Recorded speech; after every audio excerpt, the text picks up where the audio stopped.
Hi, this is Malia Cromer, director of the Goucher College Poll, and you're listening to the Conduit Street Podcast, a source of news and notes on Maryland politics and policy viewed favorably by an overwhelming majority of Marylanders.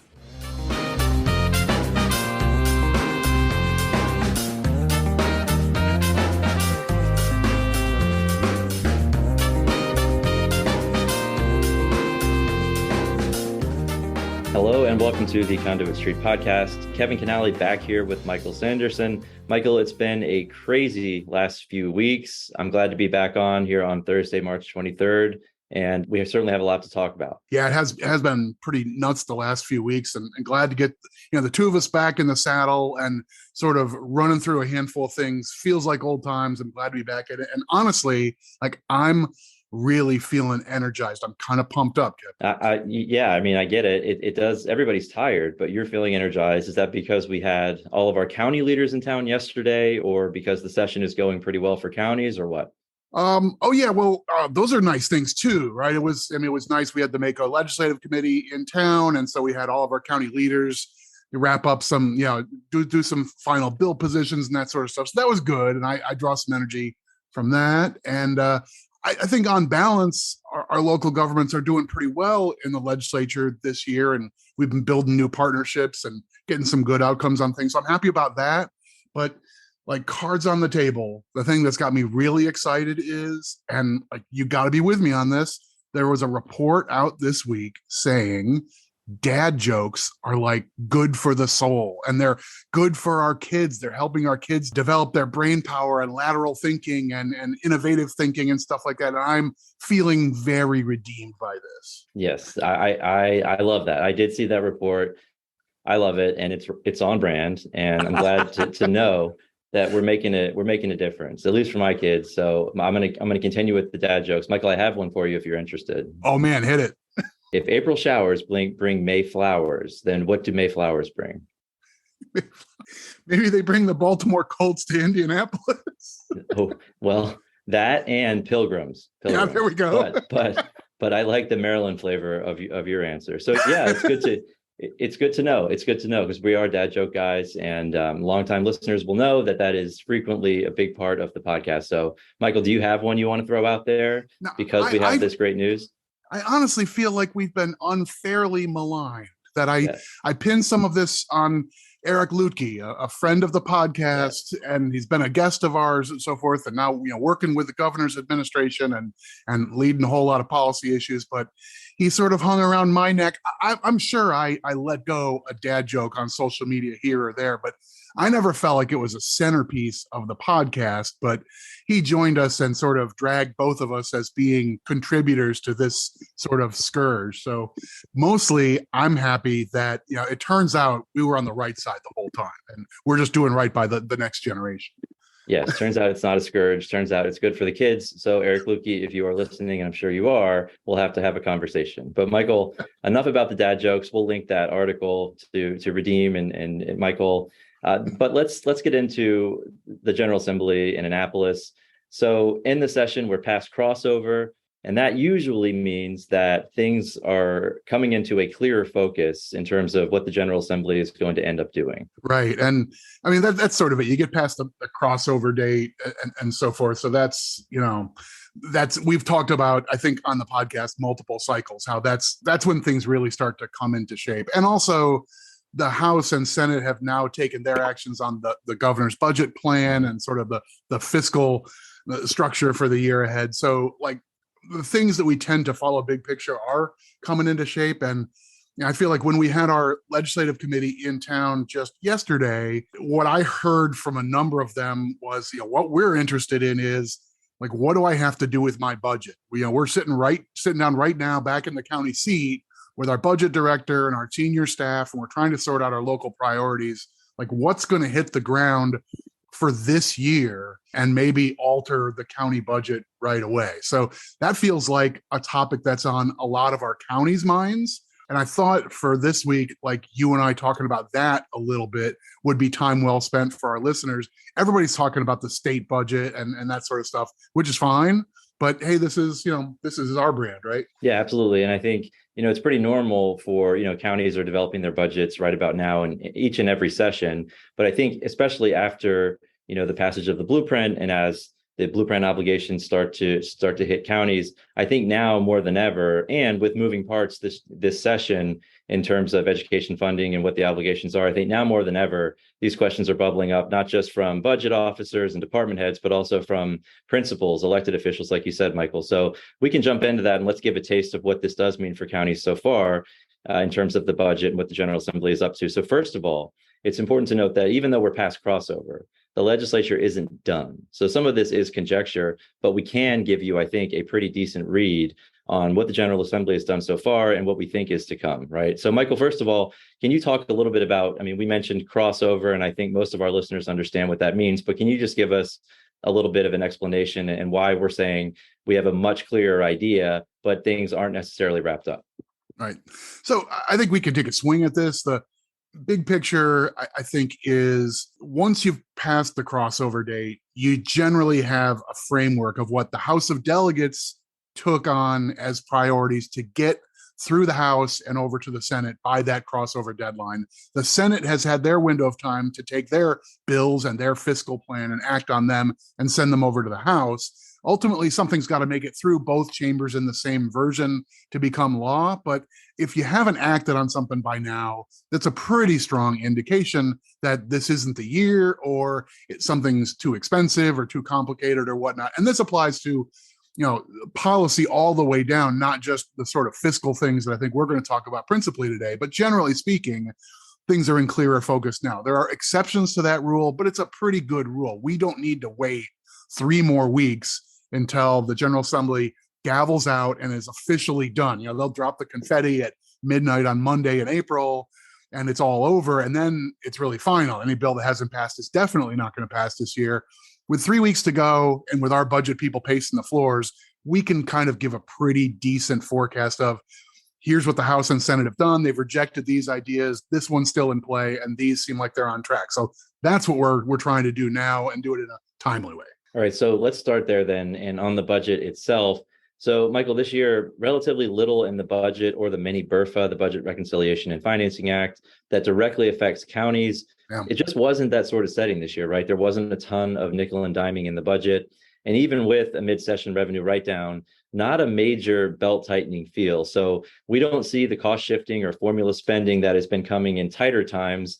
And typically that's stuff where we'll have to show up and weigh in and defend our funding, right? And it's critical funding for like community colleges and health departments, stuff like that. So it just wasn't that kind of session. But I will say, although the bigger fiscal picture, it didn't feel that way. But when we did see the revenue write-down, nearly $500 million, and again, it's not a huge write-down in terms of the overall fiscal picture for the state, but even when we saw that, there was, I think, a movement in the General Assembly then to start slashing fiscal notes. And that was sort of a signal.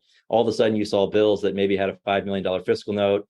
Maybe a committee went to a legislator who put the bill in and said, listen, we can't do it. We just had a write down, so we're going to have to figure out a way to address this fiscal note. And you saw that happening with a lot of bills all of a sudden. So not a crisis in terms of the overall fiscal picture. We didn't see that kind of nickel and diming to make things work. And we certainly didn't see it that would affect local funding in terms of mandated formula spending. And again, we didn't see any proposed cuts or shifts. But I will say that I think it definitely affected the General Assembly in terms of the bills that they're sitting on right now.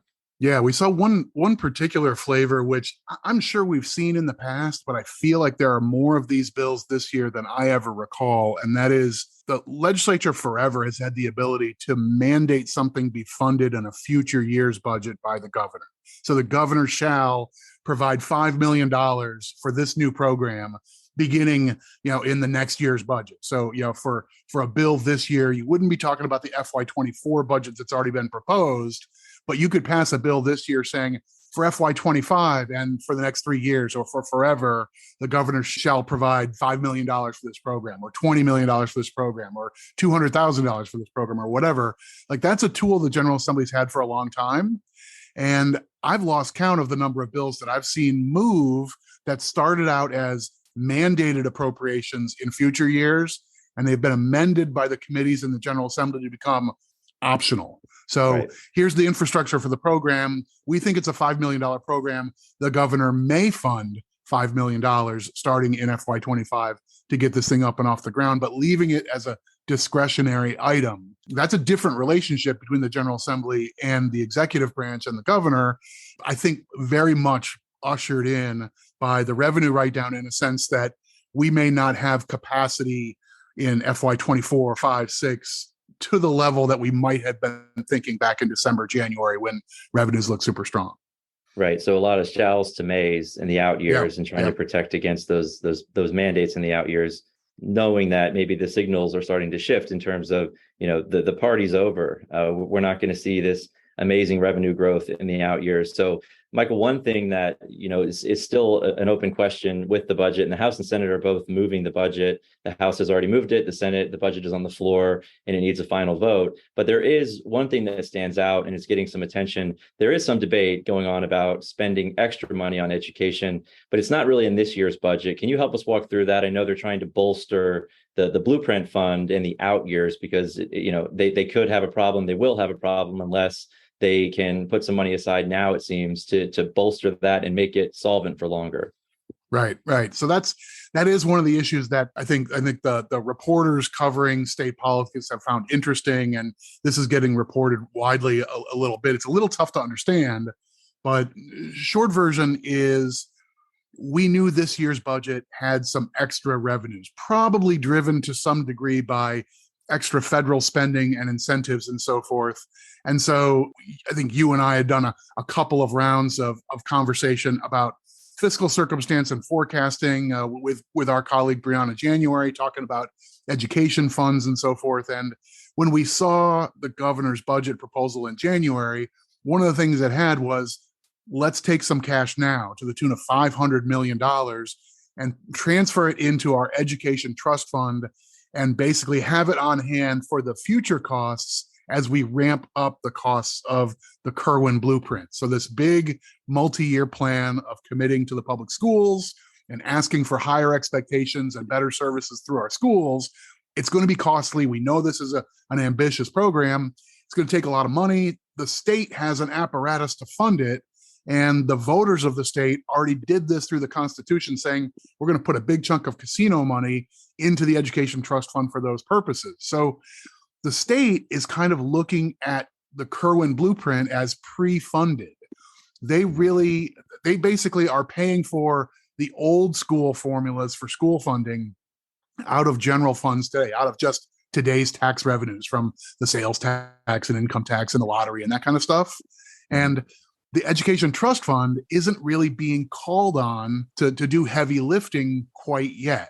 So if you run the numbers on that, they've got enough money in that reserve fund to basically pay for the extra Blueprint costs for FY24 and for 25 and into 26. And so the idea from the governor was, let's find $500 million, put it into that fund, and maybe we can pre-fund our FY26 costs and get into FY27 and take some pressure off, a year down the road.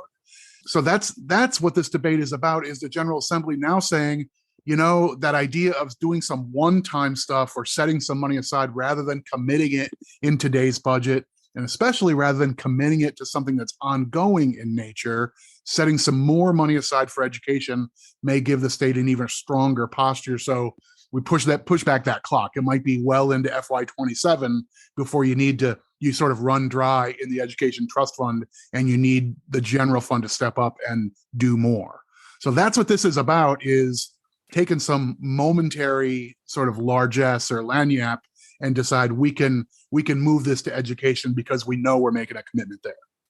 Right. And that makes sense too. I mean, I know that, the ratings agencies who come in, and Maryland is a AAA state, has been one of the longest AAA states consecutively in the country. But the rating agencies are looking at, maybe an inability to effectively manage rising spending formulas, notably with education and Kerwin, and saying, like, if the state can't show that it can do that, that could lead to a downgrade. So the rating agencies are mentioning that. They notice that. So it makes sense that that legislators are trying to, show some good faith, show that they have some extra cash they want to put it in to make sure that, again, that this fund is solvent for longer from the state side. So that makes sense. And Michael, You mentioned that the governor wanted to put aside $500 million for education, future education priorities. And then also the governor put $500 million in the budget for future transportation priorities. Both the House and the Senate have taken some money out of the pot for future transportation priorities and shifted it to the blueprint. So you can see that there certainly is a desire not only to do the 500,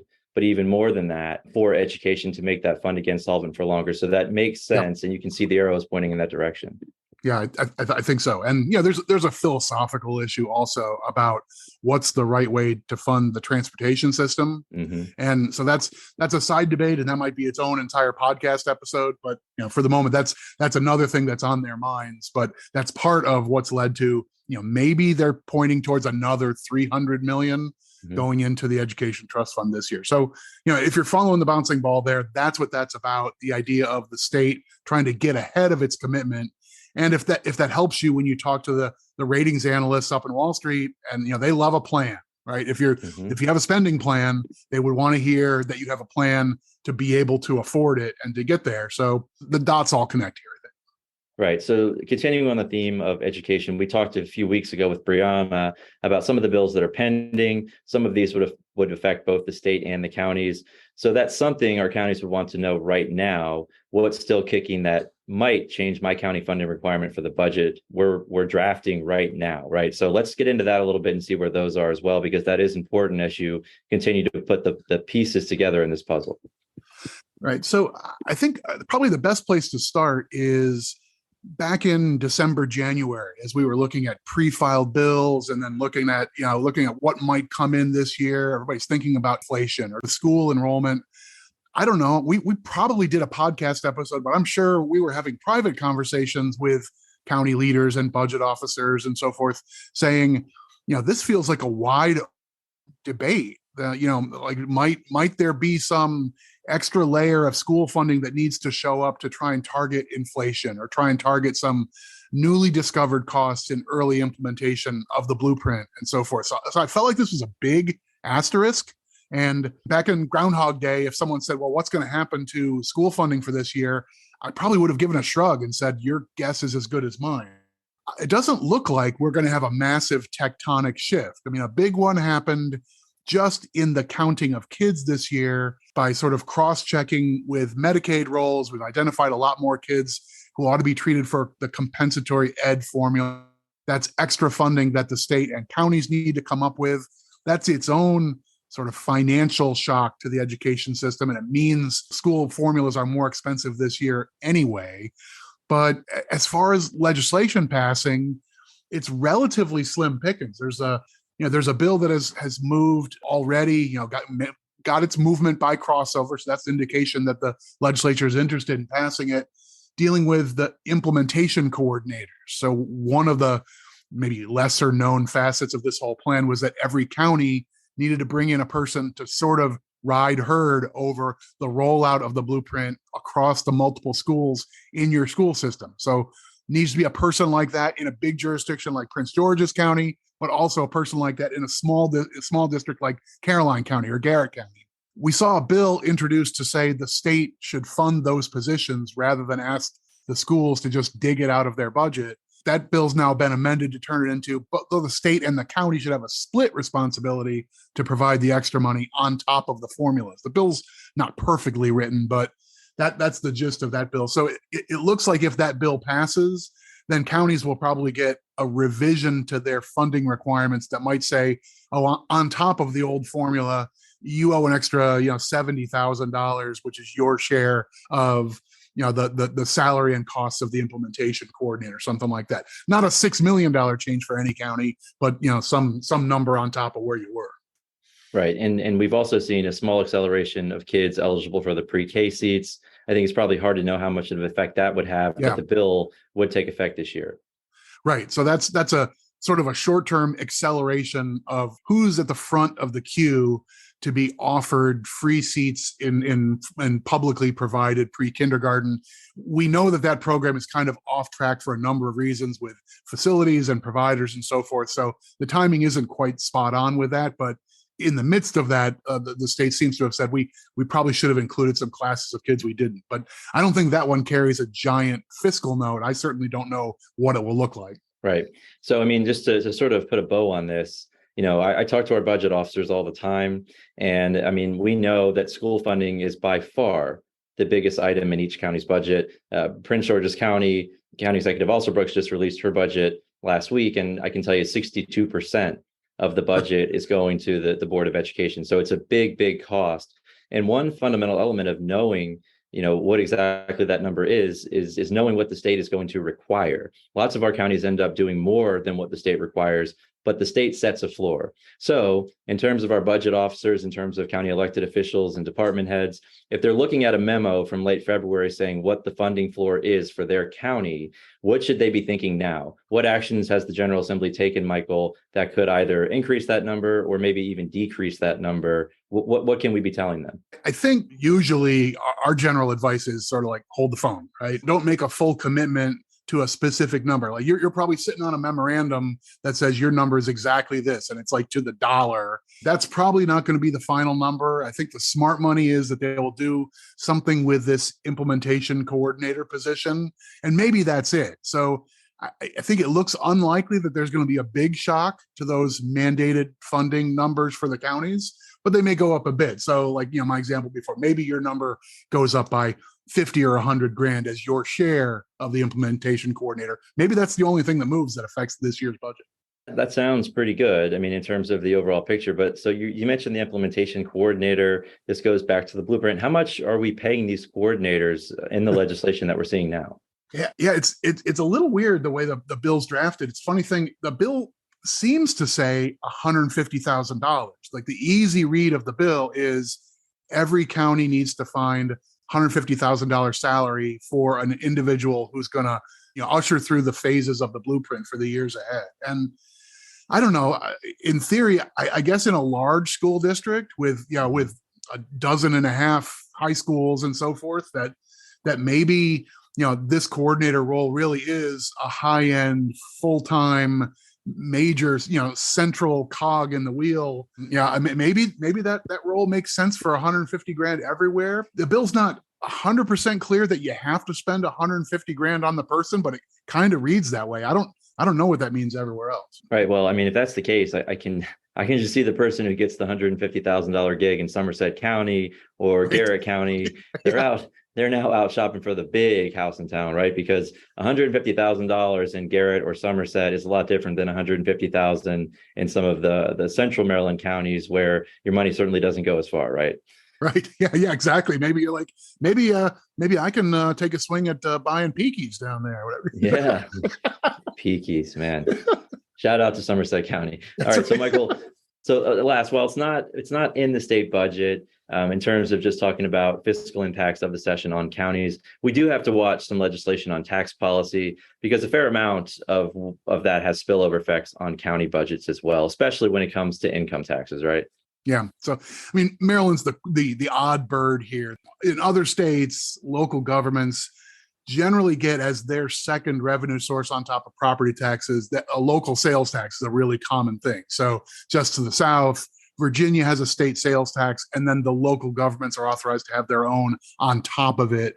And so the sales tax ends up being the number 2 driver of county budgets in Virginia, and they're the more common model. We use an income tax in kind of the same way. So the state, more or less, actually the state requires each county to levy an income tax, and they collect it on our behalf. You fill out one form. You don't fill out a Baltimore County income tax form. There's just a few questions you answer on your state tax form. They distribute it back to the county government. So when the state is dealing with income tax policy, a fair amount of that, especially when things affect the amount of your personal income, when they make changes to that kind of stuff, that affects the tax base that the counties rely on for a lot of our public services. Right. And this year, the most consequential item is around military retirement. Every year, we see a number of bills that seek to give more benefits to military retirees. Governor Moore has made that a priority, and the fiscal situation seemed to give enough leeway to advance this further. We know that the state is in a pretty good fiscal picture for this budget cycle. So certainly the governor felt like he wanted to provide some more relief to military retirees in Maryland. The House bill expands the amount of tax-free military retirement income from $5,000 to $15,000 for those under the age of 55, and from $15,000 to $20,000 for those over the age of 55. So taking a lot of their income off the table for state taxes. I should note, though, that the governor's initial proposal was far more generous, but the General Assembly has tamped that down a bit. But it is still a significant bump, I think, for military retirees. Right. And like you said, that when you create a new, I mean, the term of art is a subtraction modification, but it's basically when you allow people to write off more of their income and have it be no longer part of the state's taxable income base, then that is what carries down to local governments. So this is the sort of thing that would have a county fiscal note along with those state effects, right? Probably, I mean, it's got to be multi-million-dollar, right? Yeah, I mean, I don't think we've seen the revised fiscal note, but it's probably in the neighborhood of $20 to $25 million in terms of a cost for the state. And probably that turns into $15 million for the counties. Like you said, affecting taxable income does flow through to the counties. So I'd imagine 20 to 25 million to the state and maybe 15 million for the counties. So we're with a couple weeks left in session, and you've been a fixture over in the committees doing tax policy and so forth. Does this look like the House and Senate are on the same sheet of music? Is this likely to pass in that form, or is there still more compromising ahead? Yeah, I don't think you can say it's ball game or game over, but in this case, they do seem to be working in coordination, and the Senate has moved their bill in the same way. So it certainly seems like the House and the Senate are on the same page here in terms of the amount of relief that they're willing to provide. Again, it is different from the governor's initial proposal, but the House and the Senate seem to be on the same page here. Yeah, so that ends up being a weird thing when you and I have questions with the fiscal staff from our member counties. And they're saying, well, what's happening in Annapolis that's going to affect my budget? And sometimes what they mean is things like, is there a new grant program where we're going to get some benefit? Or, how did they change the disparity grant program, or how they're doing it? But when they make a change to tax policy like this, that's going to kind of quietly erode your tax base, it's subtle, right? I mean, what you're basically telling the fiscal staff in a random county is, well, you're trying to monitor the economy and trying to make a guess what your income tax will bring in next year. When you do that, you probably should drop that number a smidge, because there's going to be a $15 million statewide effect of this new state tax policy. And so if that's the case, and your county is whatever 10% of the state population, then do the math and you might figure round your number down by $1 million or $2 million to anticipate that. But you'll kind of, you don't get a piece of paper saying this is the number of taxpayers who claimed this new write-off, and it had this many dollars. It doesn't show up in a tidy little report, or you don't get an invoice for it. It just, your revenues are a little softer the following year. So. Right. And that adds to the already complicated matter of guessing what you should forecast for the next year's worth of income taxes, right? Yeah, right. I think that's exactly it, right? Yeah. So even when the state writes down its own revenues like they did recently, it's generally wise for counties to pay close attention. Our property tax doesn't bob up and down with the economy, but income taxes surely do, just like it is in the case with the state. So, Michael, I don't think that there's a lot of panic, with the run through that we just did. Typically in our late March podcast, I think sometimes we are a lot more panicked, or we have a lot more up in the air in terms of we don't know, or we're worried about a lot of things. But it seems like right now, like we mentioned early on in the podcast, counties are doing relatively well. We're in good shape. No massive unfunded mandates that we're seeing coming through. On the tax side, we mentioned the one bill. There are a ton of bills, that term of art, like you said, subtraction modification, tons of bills that would have hundreds and hundreds of $1 million effects on counties if they all moved, but none of those are moving. We know what's happening in the tax world generally. We know what's going on mostly with the budget, and we know what's going on and mostly we have all the pieces to the puzzle for education funding. So, in your mind, Michael, is there anything else really hanging out there that counties should be really, really concerned about when it comes to, again, they're crafting their budgets right now and trying to figure out what the heck to do for next year? No, I think that's basically the right way to bracket it overall, that there's less of a curveball from Annapolis this year appears to be in the works than sometimes when we've had really challenging budgets. And we've had our share of those. Over the last 10 budget cycles, we probably had 7 of the last 10 years have felt like, mysteries about cuts or shifts, or, what's going to happen. This program is suddenly being, targeted for a $90 million cutback, and it's going to require the counties to fill in the gaps and other stuff like that. We've had a lot of late March angst about fiscal stuff, but I mean, that run through, like what we just went through, seems like that's kind of the universe. Like a little uncertainty about school funding, your county budget might need to bump a little bit to make some extra room. And if you're struggling to meet your number, it might go up a bit. And that might matter. State's going to do probably just that. Like, it's not a whole wave of tax changes. So maybe the one thing we talked about with military retirement, that'll put a small or medium-sized dent into your revenues at the county level, but it's not going to overwhelm your budget for this year and beyond. So that's basically what the counties are hearing from Annapolis right now. On balance, if you're watching the Richter scale, this is tremor, not earthquake, right? Yeah, and of course, I mean, we have a lot of bills that we need to fix, or a lot of bills that we're trying to move, little things hanging out there that would be good or bad for counties, but nothing, I don't think, with the kind of fiscal impact that would be a huge worry to budget writers in counties. So one thing that we should mention, though, Michael, and one thing that will start, I think, to dominate the headlines, with the early county budget starting to come in, this is going to be the beginning of the wave for some counties of the meaningful effects of the Kerwin blueprint phase in. And that is certainly hitting county budgets, and it's already having a noticeable impact. Yeah, so 'tis the season. It's sort of by design that the state goes through its budget process and things get wrapped up by the 1st of April or thereabouts. And it's right around this time of year that, usually led by some of our largest jurisdictions, and then on down the line, we'll see counties proposing their budget for FY24. The budget year will start on July 1, and so you have through this spring to get things rolling. You propose a budget early, and then you have a whole lot of public participation and so forth in the process before you adopt it later in the spring. And we've already seen, Montgomery County is the most noteworthy, I think, of the early proposals. They're usually among the first counties to propose, but Montgomery is proposing a 10-cent increase in their property tax rate. And it's basically like, we need to keep up on education. We're working with our school board. They've laid out what they think they need. And for us to do it requires a pretty big step. Like a 10-cent increase on the property tax is a big policy issue.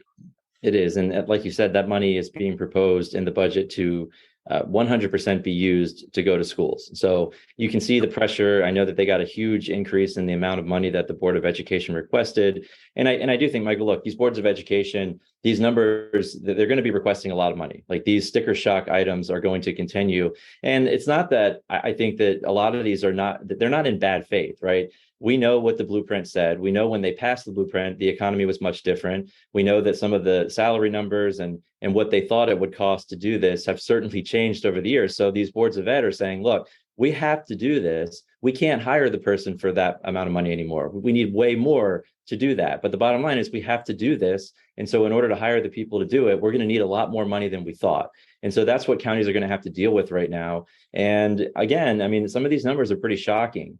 And you see these requests come in, and if you're sitting, in that seat as a county policymaker, you're looking around and saying, how are we supposed to do this, right? Like, we want to do this, we support the blueprint, but at some point, this becomes a huge, huge stressor. And I think, like you just laid out with Montgomery County, that's starting to show through. So it'll be interesting to see how that continues to play out as counties continue to implement the blueprint. But certainly, already education is the number one budget item for every single county. I think those numbers are going to go up, and I think there's going to have to be some tough decisions in counties in terms of what to do here, because they want to work with the boards of education. They want to implement Kerwin, but budgets are priorities, and you're going to have to take a look at what you may be able to cut in order to do this. And that's a tough decision. Yeah, I think us making this observation this isn't meant to be like a political or that kind of analysis.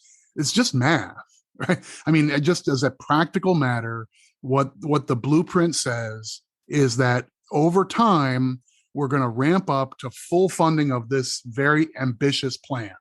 And we want a lot of good things to come through our school system. We think they're going to be costly. It's going to take time to get there. But year by year, the amount that we owe our schools is going to ramp up from the old vision to the new vision. And if we're in year 3 of the ramp up and working our way toward year 4 of a 10-year ramp up, you're just going to see more and more counties being told, okay, what you've been doing was okay before. Now you need to put the pedal down and actually come up with more local funds, because your share is whatever, 10, 15, 18% more than what you did last year.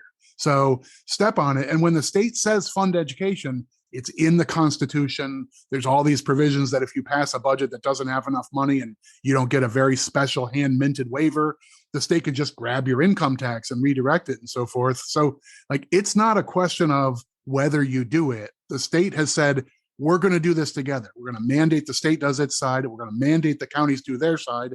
And I think this year is going to feel like a wave. I don't think Montgomery will be the only county who looks to either the property tax or other revenue sources, mostly driven by education.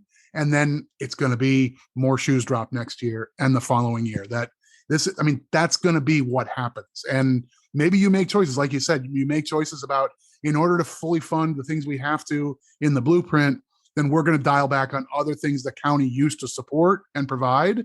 Maybe you can try and make cutbacks, but if 60% of your budget is growing by 10 and 15%, growth rate, it's tough to find offsetting cuts in the other 1/3 of your budget thereabout, right? That's right. And like you said, we're not on a soapbox. It's just math. So it's not a surprise. Some places are already looking at these daunting numbers just for this year. So there is going to be some sticker shock this year and in the years ahead, no doubt about that. Yep, I think that's about it.